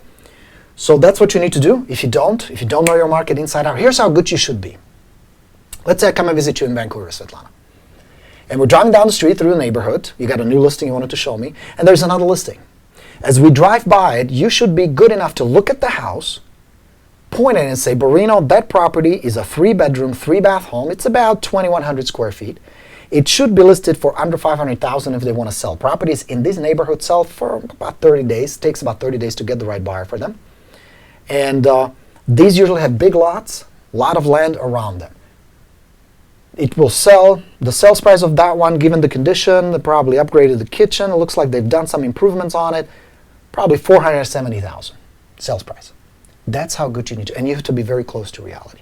So one of the things I would recommend is if a property sells recently, look up the address, but don't look up the sales price or the list price. Just take the property information and put a CMA together. And then watch how close your suggested list price and the sales price come to reality, and practice this. And you're going to get very good at it. Okay? Hope this helps, Svetlana. That was a really good question. All right, let's go to the phones. You're next. Who is this? This is Dan. Dan, how are you? It's Borino. Hey, Borino, how are you doing? Doing well. How can I help? Wonderful. I just had, a quick question for you. Yeah. I'm a new agent, started last year in April, was my first month. Welcome to this crazy business of real estate. It's wonderful. I love it. Thank you. Good for you. And really, I've done quite well. Had several deals this year going on. Probably top in my office as for newbies. Good. But I'm trying to up my price range. Okay. It seems like I talk to a lot of FSBOs and, try to do that. And it seems like we connect, they trust me, I do everything you suggest. But I don't want to be, down in the lower price range. I want to be in a higher price range where I do the same amount of work for more of the reward. Sure. Any suggestions? Other than, what I would recommend, Dan, is look for areas where there's turnover. If there are listings and if there are buyers for that area, that would be the area I would work. Okay. If the higher price range is moving right now, then start marketing it. Now, is your question, how do I break into that market? Is that what you want to know? Yeah. Okay. A lot of what I teach you works regardless of the market, regardless of the price range, because what I teach you guys is not selling. I'm not a very good salesman. You know my story. Fired from Radio Shack, I'm not very good at it. But I'm very good at human psychology, and that doesn't change. Whether they're selling a little one-bedroom condo for $50,000 or an oceanfront property in Manhattan Beach for $5 million, the psychology is the same. It's still going to come down to core driving emotion and building trust. You know what I mean? So a lot of your approach will be the same. The principles will be the same. But how do you do it on the strategy side? How do you start going after them? Well, start targeting expireds in that area, start targeting for sale by owners in that area, and start doing open houses in that area. Now, the cool thing about doing open houses is that now you can market the area around the open house to promote it, get your name out there, door knock, do direct mail campaigns, so your name starts popping up there. Does that make sense? Yeah. Now, let's say you get a couple of good listings there. You start supporting that with direct mail. You do a postcard, just listed. Then a property sells, you do a just sold. Property closes, you do another postcard. Now you do a sequence of those. So little by little, you start penetrating that market. Now, I'm not talking about farming. I'm not a big fan of just geographic farming. Right. But using these resources, using these methods like the open house, going after FSBOs and expireds, talking to neighbors in that area is definitely a good way to go. Okay. Make sense? Yeah. Now, bottom line is the approach is the same. Just like any other type of a seller, you approach them the same way. Funny thing, you notice something interesting, Dan, is that high-end sellers are easier to work with frequently. There's not always, but frequently are easier to work with. Because if somebody makes a lot of money and they live a good lifestyle, comfortable lifestyle, they usually won't nickel and dime you on a little carpet or a little repair or whatever. They see the bigger picture and they live in a different mentality. Right. So many times they are more willing, they're flexible, they work with the buyer, they are more willing to do some repairs. Not always, obviously, but often you will notice they're in just a different mind frame than someone who is struggling every month to make the car payment, make the mortgage payment, and they just live in a different mentality. Yeah. And it's just like you said, the commissions are nice too. So. Yeah, right. Yeah. Is that helpful? Yeah, that's helpful. Thank you. Okay, good deal. Thanks for the Alrighty. call. All right, is this Pete? Hey, Pete, it's Borino. Hey, I guess my question is, I'm in the Nashville area, and we're in a really hot market right now, and expireds have all but disappeared. I mean, there's so few coming out; it's really difficult. So I really want to try to refocus and kind of head towards FSBOs instead. Yeah. And so, my question is, I really don't know how to approach them necessarily. And so what's the best way to approach them, and what do you say to them more specifically? In addition, Pete, to what we talked about earlier, a lot of the help I gave to Mohammed applies to just standard FSBO, not just an expired that turned into for sale by owner. But your general approach, number one, your first contact with them should be to meet them face-to-face, to see the property. That's step one. You want to start there. So you have a little conversation with them, and you ask them, would you cooperate with an agent? If I could bring you a good qualified buyer, could we work something out? Majority of FSBOs, yeah, sure, they will not have a problem with it, especially if they've been on the market for 3 or 4 weeks and the action is kind of dissipating. Okay? So meet them face-to-face, and then you have a chat with them. Again, going back to what we talked about throughout the seminar today or throughout the tune-up. Why are they selling? What is their core drive and emotion? Because that will determine, do I want to work with these people? Are they worth my time and effort? Now, often you're going to hear things like, well, we already have an agent in mind, or if it doesn't sell for the right price, we're going to stay where we are. We don't know what we're going to do. We're just testing the market. Often this is just a smokescreen. Because they're for sale by owner, they're targeted by many agents, and most of them try to get the listing right away and annoy the shit out of them. So they have figured out that the easiest way to put this nice defense up so that they don't get bothered by agents is to say some of these things. So take it with a grain of salt at the beginning. Allow them to be defensive, and that's how they demonstrate being defensive, by saying these things. Gotcha. You want to engage them in really honest conversations. How would you benefit living somewhere else? Where did you guys want to go? Have you found the house yet? What draws you to that area? What is it about selling and moving that excites you? And there are a bunch of other questions that you go through while you're having a dialogue with them. The underlying approach, the general theme is, I'm here to help. If you sell on your own, fantastic. That's great. More power to you. You did something right, saved a lot of money, good for you. Makes perfect sense. And I'm here to help. Now, you need to justify why you want to help them. Otherwise, they'll be suspicious. Now, wait a second. Agent that doesn't want to make money, that doesn't make sense. You know what I mean, Pete? So you explain to them. Look, maybe you have some buyers who are interested in your house, but they don't want to buy. They want to buy something else. If you send them my way, I can help them. I'm going to make some money. Now, same for you. If I happen to stumble on some buyers that may be interested in your house, I promise you I'll send them your way. No big deal. If they buy it, I'm going to help you put it together. That's what I do. Because I have found that if I help enough people, I'm going to make a lot of money regardless. It's just a good karma. Now, maybe 2 months down the road, 3 months down the road, you decide you want to list with an agent. This is not working out for you. It's a possibility. I'd like to sit down and chat. Who knows? Maybe we click. Maybe we like each other. Maybe we decide to work together. It's a possibility. But until we get there, I'm really here to help. So how can I help you?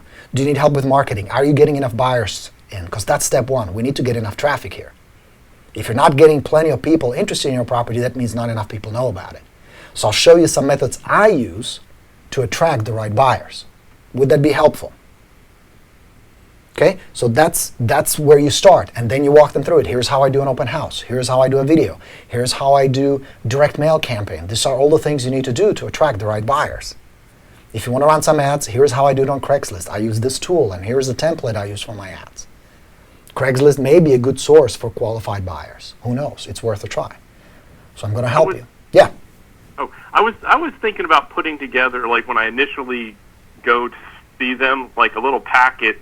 Not like your expired package, but like something that's just helpful, like like 5 or 6 different things that could help them, like, and that kind of thing, just to give them something, and then say, hey, sort of like, I guess what you're saying is to show them a reason why I'm doing this, 'cause they're smart. They know that you're not there just to waste your time. I mean, sure, and you can be open about it. There's nothing wrong with telling them. Remember what I just said in that dialogue. I said, hey, 2-3 months down the road, if you decide to interview agents, I wouldn't mind sitting down with you. Maybe we'll work together. You know what I mean? So you don't need to hide that.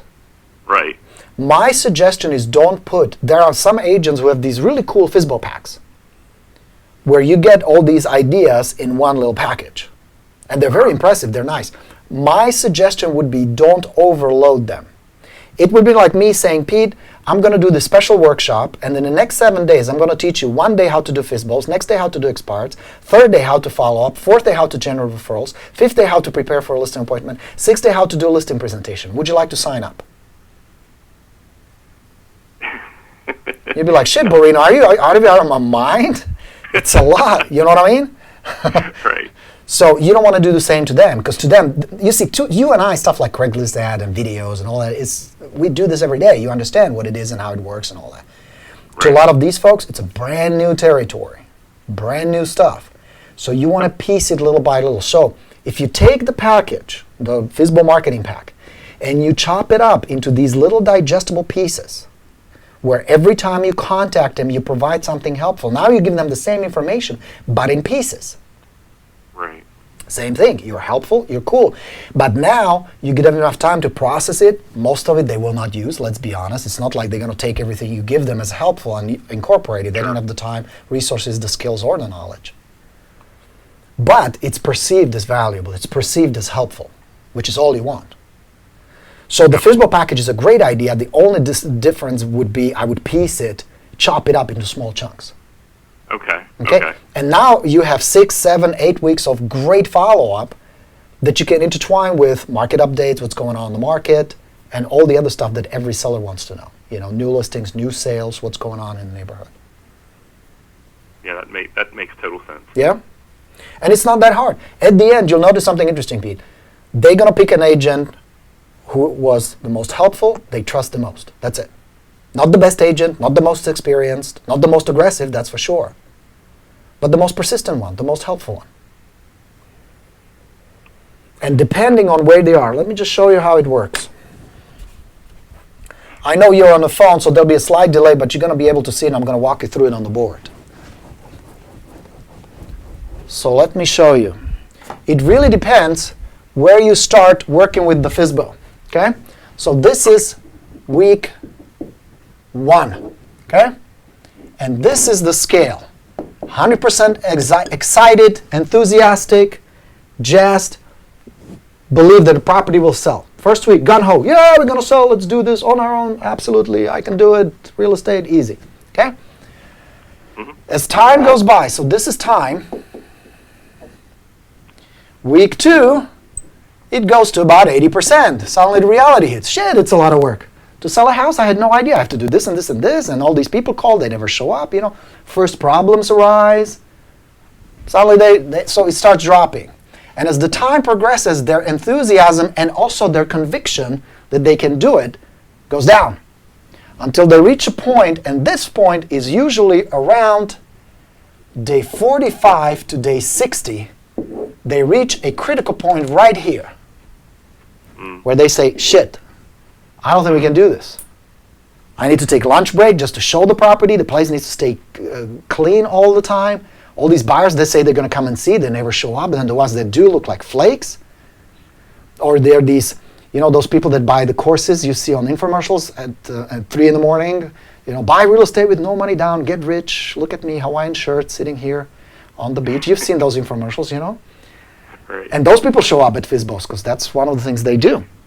So around day 45 to 60, now again, it depends on the area and the seller, there comes a point where they say, we got to do something else. And again, they're faced with 3 choices. That's all they have. We're going to stay where we are, we're going to rent it out, or we're going to list.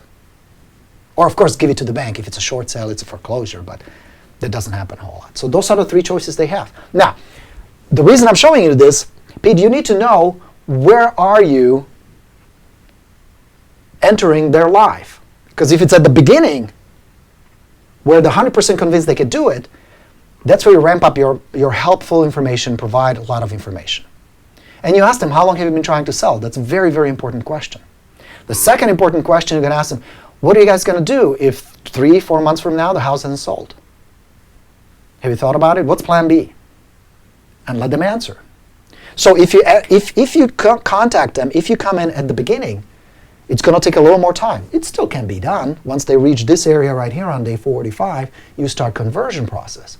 If you enter their life here, you have a much better chance to lock that listing right away. And that's where they start asking you questions like, well, how much commission do you charge? What do you think we should ask for your house? What do you think about the price? Should we repair the roof? Should we fix the patio screen?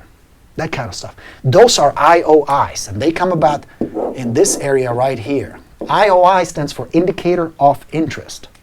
Whether it's conscious or subconscious, they start considering plan B. Make sense? Yeah, absolutely, yeah. So there are something... I guess if they're really committed to moving, then they're going to want to do something. Exactly. Because after about 2 months, and usually it doesn't take more than 2 months, sometimes it takes a lot less, they realize it's a lot of hassle, it's a lot of responsibility, it is nowhere near as easy as they thought it would be, and if, like you said, if they're committed to moving, they've got to look for plan B. Now, also, around that day 45, they start considering who are going to hire. They start looking sometimes actively and sometimes passively for the right agent. And the right agent will be selected again on those 3 things. They like them, trust them, and respect them. That's it. Your job through being helpful, constant follow-up. Follow-up alone is repetition. Repetition creates comfort because it creates familiarity. Does that make sense? Absolutely. So if you consistently keep in touch and on top of it provide value, you're the front runner, no question about it. That makes sense. So out of 10 FSBOs you put on your follow-up and you keep in touch, you should definitely list at least 2 or 3. Yeah? That's excellent. I mean, that's a as easy as it is to find them.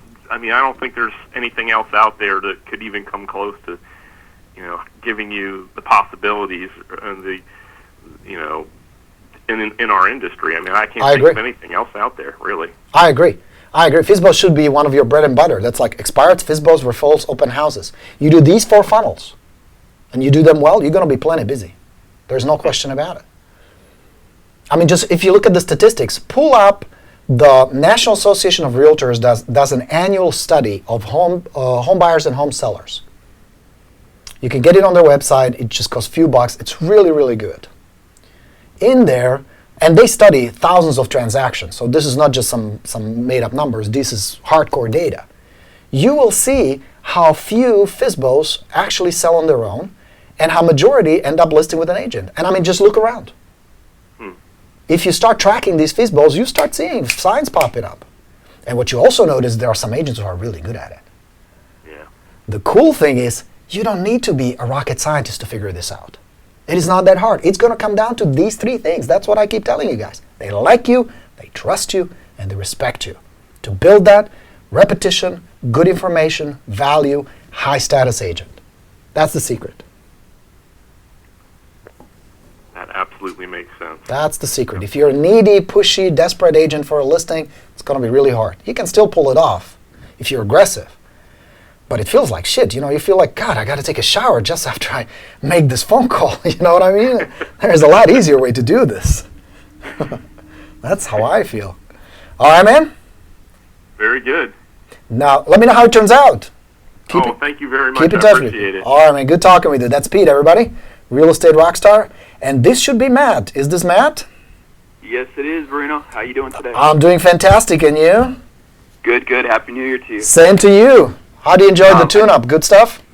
Yeah, it's really good. It's funny, I didn't realize this until yesterday in the evening when I was looking at one of the library videos.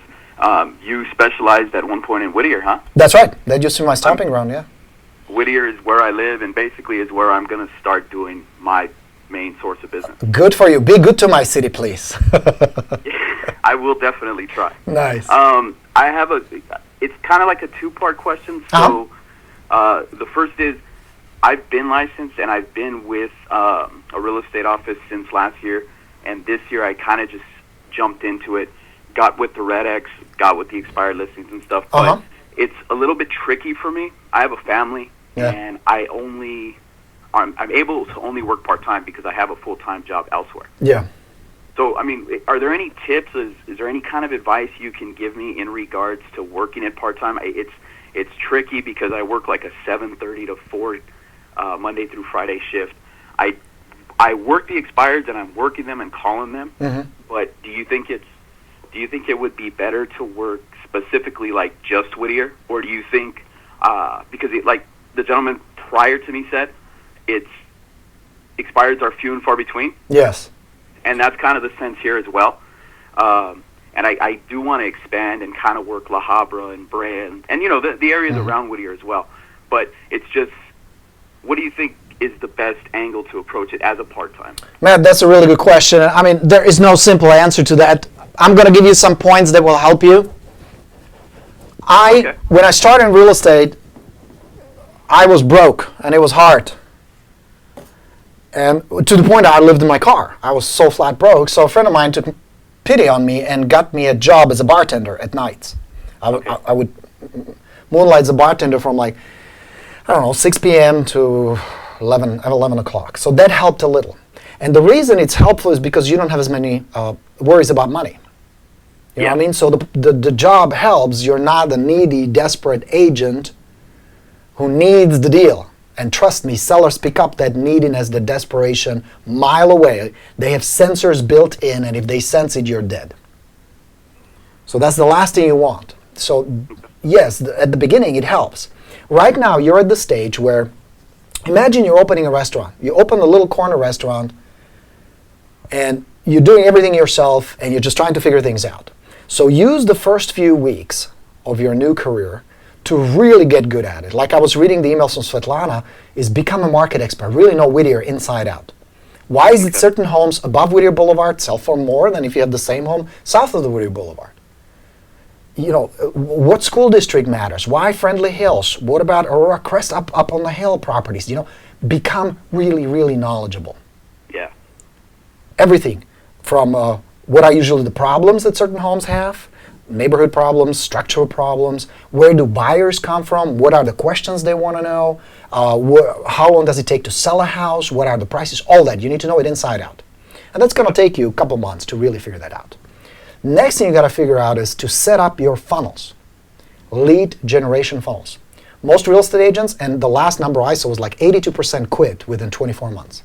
They don't make it. And the reason they don't make it is not because they made too much money and they have tax problems. They quit because they don't make enough money. Now, why don't they make enough money? Remember what I said? I'm going to use a different color so that you can see it. There are three moving parts that generate income and make you successful in real estate. The first moving part, and picture this as a cog of a wheel. And I know my drawing skills are amazing, at least according to our 9-year-old. So the bread and butter, this is really where it all starts. And I'm drawing the first wheel, and that says leads. That's the first moving part of your business. You need to have this in place. So what you put together is funnels. Where do leads come from? Most agents don't have a systematic approach. They don't have systems in place. They just kind of do a little door knocking, do an open house, and talk to a couple of expireds. It's kind of all over the place. But there is no system behind it. It's just like you said, the market is shifting. We don't have many new expireds. What do? Do you drop expireds? No, you don't. You go after cancels. You go after old expireds. They can be a terrific source of business. So there's still plenty. You just need to stay flexible. But if you don't have a system, you're dead. So first you need to figure out how to have leads. That's where majority of agents die in this business. They just don't have enough people who want to buy or sell real estate. It's really that simple. The most simple and yet the most important formula of this business, the more leads you generate, the more money you make. That's it. Even if you don't know what you're doing, even if you don't know half the stuff, even if just the more people you have, just amassed names and phone numbers of people who want to do something, somebody's going to do something with you. So that's number one. Once you figure out the leads, you're going to move to part two, which is how do I get appointments? And this is the second most important moving part of this real estate machine. And this is again, second most important part where most agents screw up. They don't know how to get enough appointments. What's missing? What system is missing? Follow-up. They don't have a systematic follow-up approach. Even if you have Top Producer, even if you have Realty Juggler, most people don't have it set up as a system. Yeah. So even if you generate leads, you're losing business. Because you're losing deals, they fall between the cracks because you're not consistently in touch with them. Repetition. Remember what we talked about with Pete? What we talked about with everybody else is repetition. You want a familiarity, repetition. That's where the majority of your business come from. Very few expireds or FSBOs will open the door, you talk to them for 10 minutes, and they say, come on in, we want to sign. It doesn't happen that way. You and I, similar. Think about it how you and I met. What the relationship was. You probably found a video on YouTube, or maybe you saw my website, you get a couple of emails from me, you came to some of my webinars, you realized how horrible my language is during my live broadcasts and all that. But didn't it require a certain number of contacts before you say, you know what, this Borino, I trust him, maybe I'll give him some money, see what he can teach me. Right? It's the same thing. So you must have the second system in place, which is follow-up. And then the third one is how do I convert those appointments into listings? How to do a good listing presentation. If you figure out these three, how to get leads, how to get appointments with those leads, and how to turn those appointments into listings, you have a profitable business. That's the secret. That's it. If you focus 80% of your time, energy, money, and focus on these three things, you're going to be wealthy. You're going to be a prosperous, successful agent. Is there more to it? Well, of course. You need to know how to do the paperwork. You need to know how to do the contracts. You need to know inspections and all that. But that's auxiliary because in itself, that will never generate more revenue for you. This will. Leads to appointments to listings. So you, Matt, as a newer agent, need to spend the next few weeks to next few months to master these three moving parts.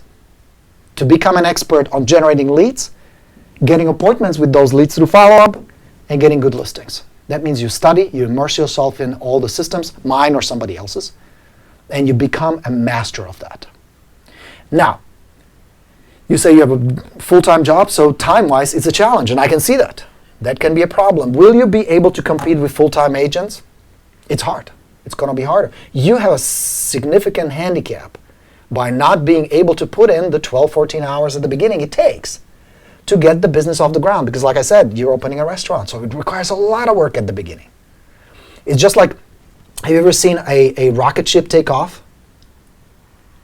Yeah. It burns majority of its fuel in the first 80 seconds of the takeoff.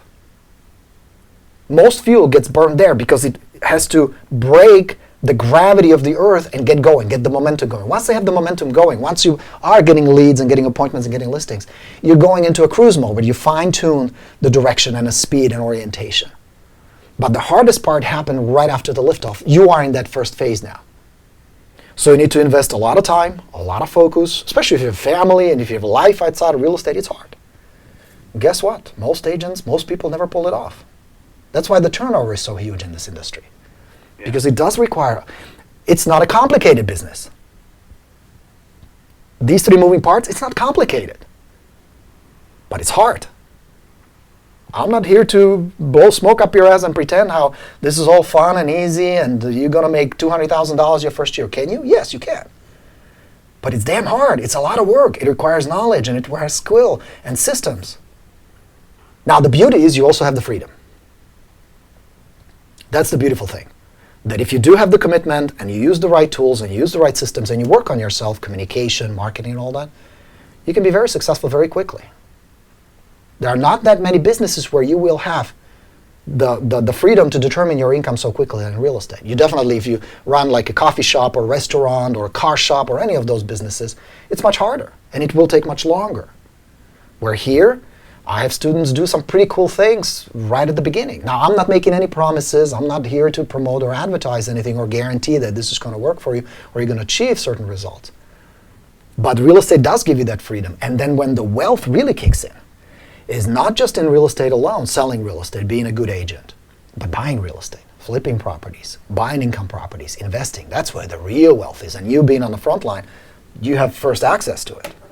Yeah. But it takes some time. So now, in practical terms, how do you do that? Work on yourself. Work on the systems. Do the best you can. That means you got to work your ass off on the weekends. You got to work nights. You got to do what it takes.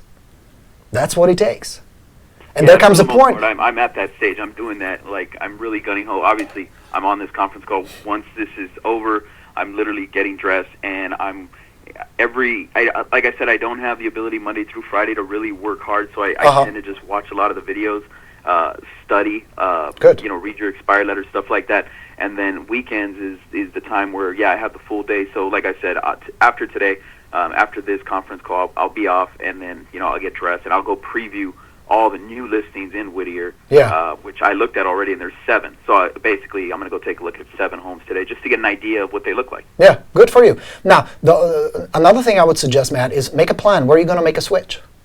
Because you can drag this out for a long time. Be realistic, but be also committed. And say, okay, I'm going to give it another 2 months, and come, March, I'm pulling the plug on my full-time job, and I'm becoming a successful, prosperous real estate agent. Okay.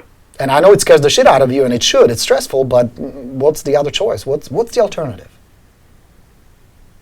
Yeah, it's at the end of the day, it's probably going to wind up being one or the other. Exactly. And the longer you drag it out, the more comfortable you're going to get with the status quo. I'd say pull the plug. Now, yes, be reasonable. Make sure you have enough to pay some bills and to run your business, because it's going to cost you some money, of course. Yeah. But also be committed. Make sense? Okay.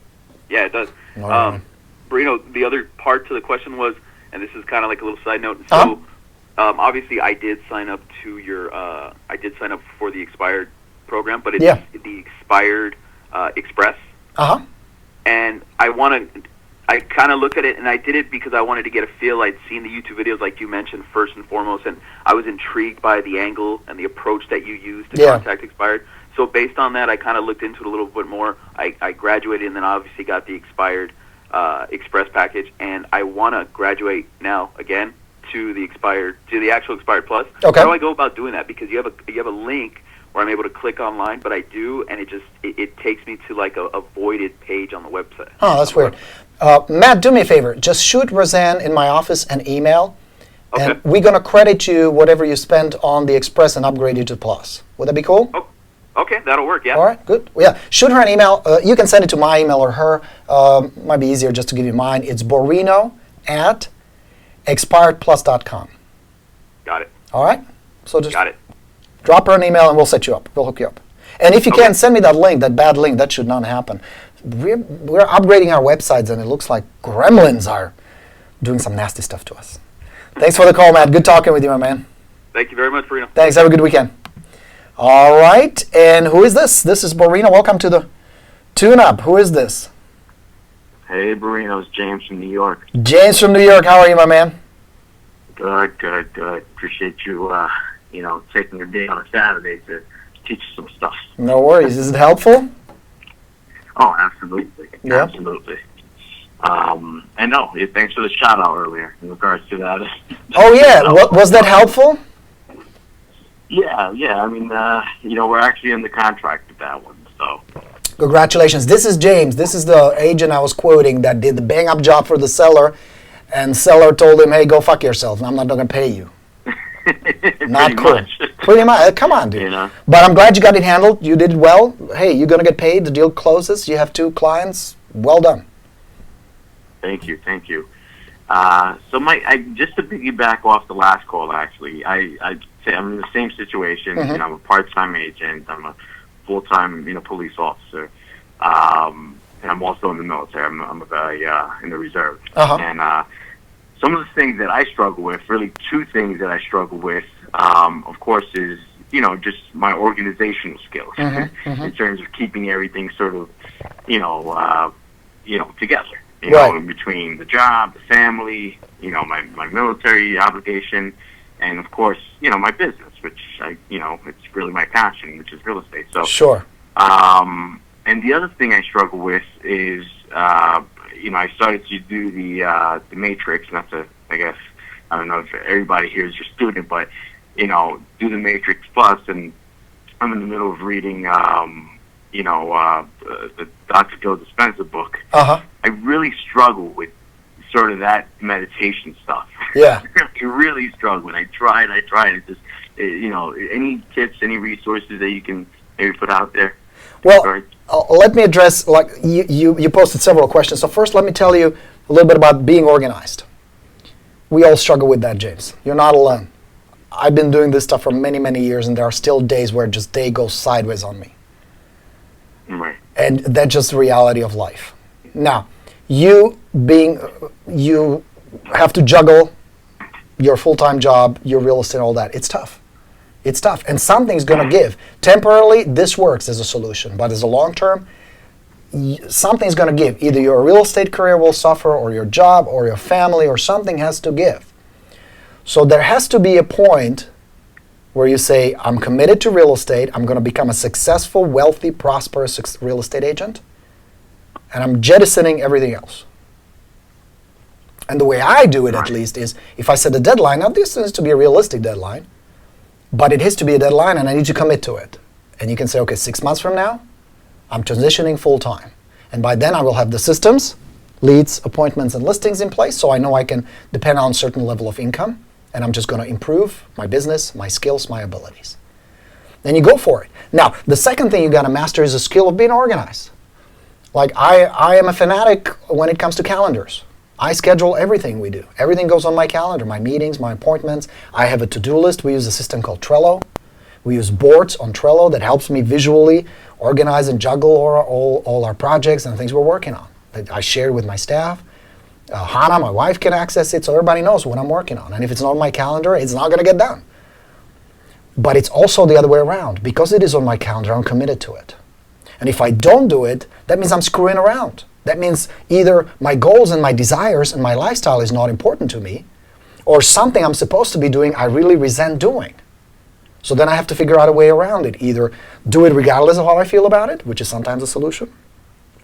Give somebody else the responsibility, because if I don't enjoy it, there might be somebody else who either enjoys it or is really good at doing it. Or drop the task altogether if I can. And if I can, then, bite the bullet and do it. But you must be very diligent, especially you, because you have such a tight schedule where you don't have the luxury of working real estate 12 hours a day. So then what it's going to come down to is if you do work real estate or when you work the real estate business, plan it carefully. Be very diligent about your planning. What does your plan need to have? 80% should be this right here. Leads, appointments, and listings. Being newer in the business, my guess is you need to focus on leads first and foremost. Build your lead generation systems and start with the low-hanging fruit first. Go after expireds, new and old, canceled listings, for sold by owners. Start generating referrals. Build your sphere of influence. You don't need a huge database. You start with 50, 60 people. Think about this number. According to NAR stats again, one person in the United States knows 4 people, on average obviously, that will move in the next 12 months. One person knows 4 people who will move. So if you start building your sphere of influence, you have 50 people, multiplied by 4 is 200 potential moves. Now granted, not everybody will list, not everybody will buy, not everybody will connect with you, whatever. But even if you do 10% of that, that's 20 transactions. Just out of 50 people, 4 people will move. You know what I mean? So you set up these funnels, expireds, canceled, for sale by owners, open houses, and referrals. If you do these 4 and you do it diligently every day, you plan it out, and you stick with the plan, you're going to see results. Up to the point where you say, okay, I'm ready to go full time. There's enough in the pipeline, and I can trust my skills so I can make the transition. And be ready. It's hard. It's hard. It's a lot of work. Yeah. It's a lot of work. There'll be nights and weekends until you're at the point where you can hire staff.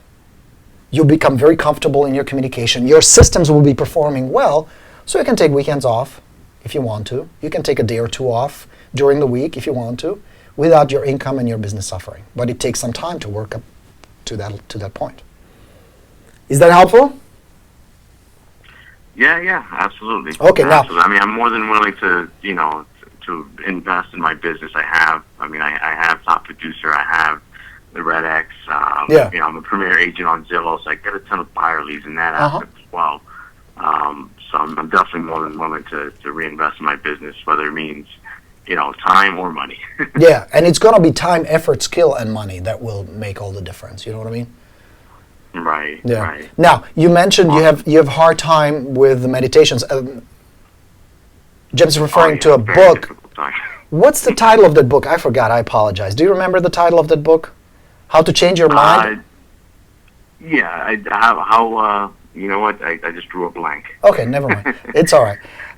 But I meditate daily. I spend 15, 20 minutes meditation. The tool I use, I have it on my iPhone, and I would show it to you if I have it here. Oh, I do. Hold on a second. This helps me. And the reason I like to meditate, I do it in the afternoon. And it just helps me kind of break up the day, refocus, center, recharge. So around 3 in the afternoon. Oh, the name of the app I use, it's called a Nature Space. I don't know if you can see it here. It looks like this. I just have it on my phone, and it's just very pleasant audio. So for 10, and start small. Start with 5-minute, maybe 10-minute break. Just helps you refocus, get centered again. So I use Nature Space. I really like it. And I also use an app called Ambi Science. That looks like this. This is Ambi Science. I don't know if you guys can see it. And it's just very pleasant sounds. I put the headphones on. I have a meditation table here in my office. And I just relax for 10, 15 minutes. So start small. Now, if you really don't like it, you don't enjoy it, you don't see the benefit, fuck it, just don't do it. Don't worry about it. You know what I mean? Well, I enjoy doing that. I just don't do it very well. It comes with practice. Like, you can tell that I'm a very quiet introvert personality, right?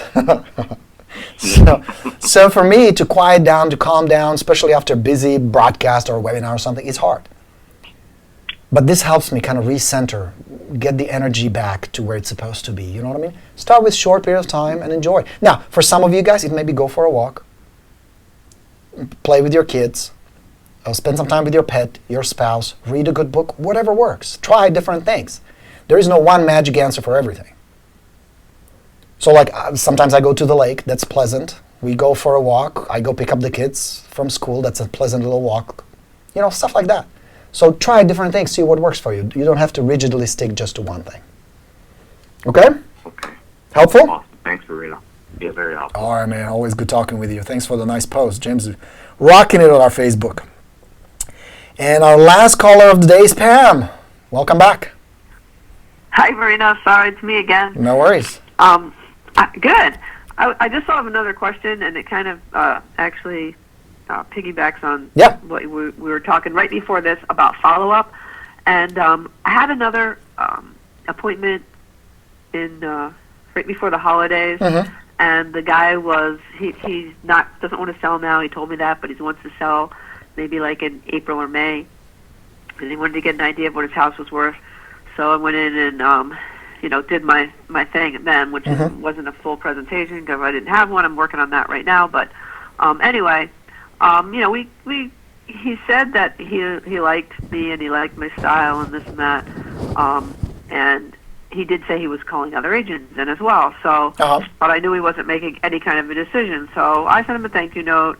Then I sent him, like a holiday card, and then I had told him that if anything in his area came on the market, I'd keep him updated as to what was going on in his area. So and this all didn't happen right away. There was spacing in between. Then I sent him an email just saying, hey, here's a couple of houses right in your area that came on the market. Just thought you might be interested.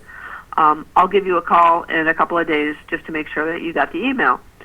And so I know from our system, I can tell that he went in and looked at the email. Okay. But I gave him a call. Said, hey, I'm just giving you a call like I said I would to see if you'd got the email that I received. Just curious what you thought about it. Feel free to give me a call. Here's my number. And he never called me. I didn't really expect that he would. But so at this point, like, how much and what do I just keep doing to this guy just to follow up? What do you, on a scale 1 to 10, what do you think is the intensity of his core drive and emotion? I think he's like a 7. What he said he wants to do is he wants to retire. He hasn't yet. He wants to retire, and he wants to move to Georgia, like down. He and his wife want to pick up and move someplace south. Okay. And so he's not exactly sure when he's going to be doing this, but he indicated that it would be sometime, around the beginning of the summer. Okay. What I would do, Pam, is, because there are only 2 issues that create these kind of stalls, or where you feel like you're kind of stalling, like it's not going very, it's not a smooth ride. You know what I mean? Right. And it's one of 2 things. Either his core drive and emotion is like, yeah, we would move to Georgia, it would be nice, and we're kind of toying with the idea, but if we stay here for another 2 years, not the end of the world. Right. That's option number 1. And option number 2, it's possible we want to go to Georgia. We are set. It's just now a matter of taking the right steps to get there. However, we're not sure we're going to do that with you, Pam. We don't know if we can trust you enough. Your job is to know which one is the issue. Okay. Because you're going to approach it from a different angle. If you need to build more trust, you're going to do it very differently than if it's low core drive and emotion. Because if it is a low drive, you can still keep in touch with them. Nothing wrong with that. It's not going to cost you much. Mail them something once in a while. Email them something. Call them once in a while. No big deal. Just make it part of your follow-up. You don't have to invest a lot of effort or time and money in it. And still, there's a possibility you're going to convert them. But if it's a low core drive and emotion, that's all I would do, is keep in touch every 2-3 weeks, drop something in a mail, email them, just kind of keep my name there, call them once in a while, give them some helpful updates, some helpful information, and get in a conversation with them. However, if the issue is like there may be another agent they trust more, or they like more, they click more, then you have some work to do. And the best approach to that would be I would meet them in person. And if it means, hey, let's go for a cup of coffee, meet a cup of coffee, or let's just talk. But I would do it face-to-face because it's by far the most effective, fastest way to build enough trust and rapport to know where you stand. Okay? Now, if it's a husband and wife situation, do the best you can to meet with both of them. I know it's not always possible, and I know sometimes people have lives and business and work and all that. But if you can, meet them both. That's why dropping by on the weekend may be a good way to go. And if it means like... Oh, you mean just kind of do like a pop by? Like don't... Absolutely. Because I was trying just to think chat with him. If the guy doesn't, if he doesn't respond to an email. I didn't ask him to respond, but most people, like if I get an email from somebody that's giving me some information, I'll shoot them back real quick and just say thank you. Yeah. And I didn't get any kind of response from him, so... That sometimes means, you're still perceived as a salesperson, and they're afraid that if they reach out and even say thank you, now they're not going to hear the end of it. They will get an avalanche of sales junk and spam and God knows what comes their way. Not you specifically, but that's how people have been trained. by Right. bad salespeople in general, not just real estate agents, although we don't have the best reputation, let's be honest. So if you can, just do a quick stop by, just drop by. Say hello, Okay. introduce yourself to the wife if you haven't talked to them. Often, and again, I'm generalizing, but my experience has been that often it's the wife that drives the situation. We guys, we have our favorite couch, we have our favorite lounge chair, a place to watch the game on Sunday, put our feet up. We don't need this whole move thing. So it's often the women, especially in this kind of dynamic, husband and wife dynamic, that drive it. Now, this may not be the case at all, but I don't think this is the case at all Okay. because his wife was actually, he wasn't even really kind of including her. She was doing something else because, well, anyway, it's kind of complicated. But I could tell that. But that he's could be a red in flag, charge too. of this. You want to have the connection with both of them. You need to figure out who is the dominant driver, and in this case, you may be right, it's the husband. But connect with both, and it doesn't need to be a half an hour discussion, but just a few minutes so that they feel the comfort where they can tell you what is it they really want to do and why. Yeah. What is it about Georgia that really drives them? What emotions? Why? Now, you can't just ask why, So because when I would meet them, I would say something like, ask them something about how their plans are shaping up for going south, or yeah, and I would just ask them, would you be better off being in Georgia, let's say in June or wherever you said, or would you be better off here? What's holding you back? What's the biggest fear? What is the discomfort? okay, Now, you can package the questions better, obviously, but that's what you want to get to, is to help them, to release that. And many times it means they need to do some soul searching, really, what's going on. You know what I mean? Here's one thing I'm going to leave you guys with. You cannot motivate a non-motivated seller. If somebody doesn't have enough of that drive, of that emotion, you cannot give it to them. There is no way to infuse that. You can only help people who already have it.